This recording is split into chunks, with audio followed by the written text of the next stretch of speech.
Europe de Lorient, premier supporter et partenaire du CEP Lorient-Brest Basket, vous présente l'interview de la semaine. Bonjour Philippe. Clémence, bonjour. Alors on va revenir sur cette défaite contre Berck après des résultats dernièrement assez décevants. Comment tu fais pour retrouver une dynamique d'équipe? Pour le moment, on court après. Faut être très lucide, très objectif, mais ne pas abandonner bien sûr notre quête. C'est relativement simple, hein. Je ne me suis pas caché sur plein de choses. On est en perte de vitesse d'un point de vue de la cohésion. On est aujourd'hui devenu un groupe de personnes et non plus une équipe. On avait réussi à trouver une dynamique qui faisait de nous une équipe et qui nous a conduit à avoir des résultats. Donc on sait avoir des résultats. Maintenant, à la suite de différents événements, on a perdu cette dynamique, cette cohésion, et j'ai du mal à convaincre à comment y arriver et quel est le type d'état d'esprit qu'il faut poursuivre à titre individuel pour qu'on constitue à nouveau une équipe. Donc qu'est-ce qu'on fait? On s'attelle à la tâche, on est conscient des choses, on ne fuit pas face à ces choses-là et on s'emploie tout simplement à trouver des solutions.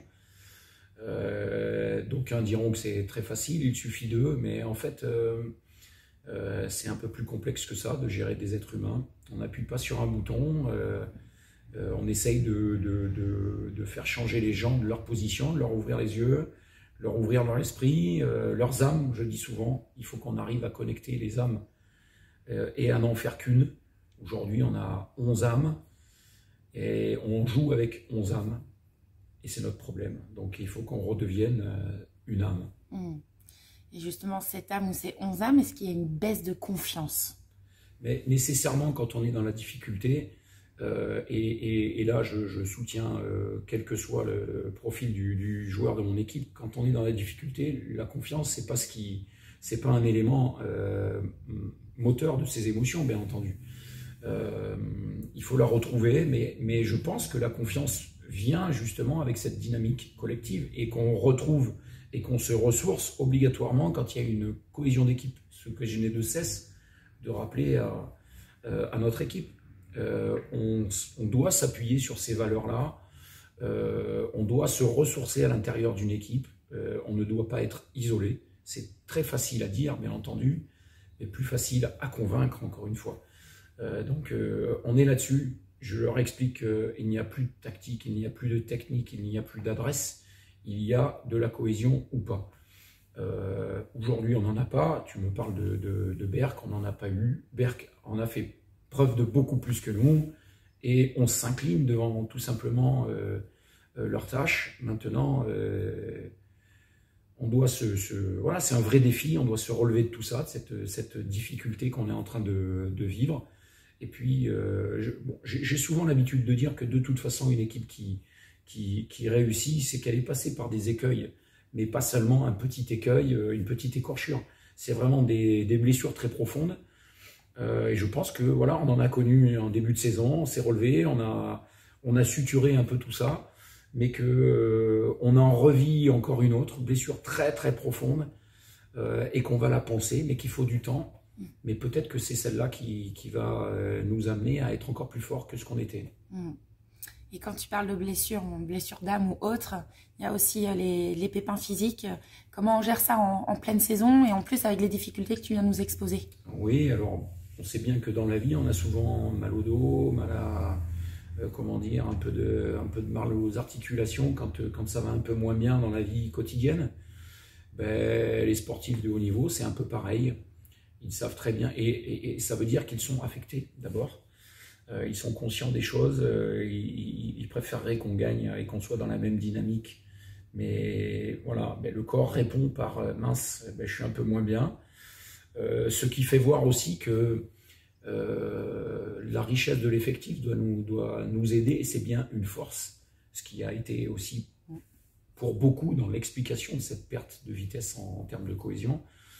Il faut qu'on comprenne que c'est une chance et qu'on doit s'appuyer là-dessus, sur les individualités, sur les compétences de chacun, et qu'on est au service de ce groupe-là. Quand on fait appel à moi, j'y vais, je fonce.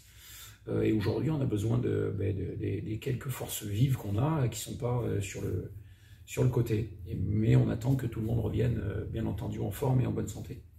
On peut avoir des infos là-dessus, justement, des joueurs Oui, alors d'abord, juste réajuster le fait que je ne décide pas d'arrêter un joueur par ma propre volonté. Je respecte la position de chacun, et un médecin est responsable de décider si un joueur est apte à jouer ou pas. Lucie, notre kiné, elle est dans la mouvance du staff médical, c'est-à-dire qu'elle va suivre les recommandations des médecins, de nos deux médecins, Olivier Quentin et Thierry Charland, que je remercie. Et puis après, ils me disent Philippe, go ou pas go. Comment dire, voilà, on a des soucis d'entorse pour Hibou, mais voilà, moi je suis convaincu qu'on est dans une bonne, que petit à petit il va revenir sous peu. On lui donne le temps qu'il faut, bien entendu. Hugo, c'est un peu plus problématique, et on espère qu'il pourra jouer cette semaine. Arnaud, voilà, problématique au genou, certainement d'usure, il vieillit lui aussi, et on attend le feu vert du staff. Il ne participera pas non plus vendredi au match. Et puis après, il y a toujours des bobos à gauche, à droite, des joueurs qui ne sont pas arrêtés, mais qui sont en souffrance, bien entendu, et qu'on essaye d'encadrer. Voilà, il y a des soins quotidiens, réguliers. Voilà, on a une démarche très, très volontariste par rapport à ça, mais chacun fait son boulot, et on se doit de respecter le boulot de chacun. Le monde irait mieux si c'était un principe de base qui soit partagé par l'ensemble de la population. Merci beaucoup Philippe. Donc vous l'avez compris, le public, on a besoin de vous. Oui, il faut du monde pour ce match contre Toulouse. Et puis pour cette cohésion, voilà, le public doit aussi participer à ça. Donc venez nombreux. Bien sûr, ça nous aide, bien sûr. Merci beaucoup Philippe. Merci, et à samedi. Europe de Lorient vous a présenté l'interview de la semaine du CEP Lorient Brest Basket.